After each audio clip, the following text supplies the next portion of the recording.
Hello guys, welcome back to the channel. In today's video, I'm going to show you how to make blueberry pearl cake in Heartopia colorfuls event. Okay, let's get into it guys. You're going to use your Tidal stove and make sure that you have already found the seashell pearl cake recipe. You can get it from Masimo. Okay, and then we're going to replace the ingredient with blueberry. Actually, for the original one, it's automatically use blueberry, but if we want to make blueberry, we're going to click on blueberry like this, just replace it, and then we're going to start cooking. Okay, hold on guys, I'm still waiting for it.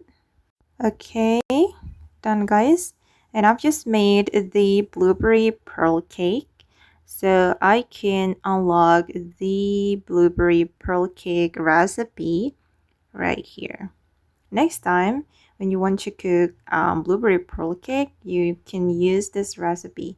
If you use the original recipe, you just cook the seashell pearl cake. Okay guys, and that's how you can make the blueberry pearl cake in Heartopia Colorfuls event. I hope this video will be useful for you. Thank you so much for watching, and bye!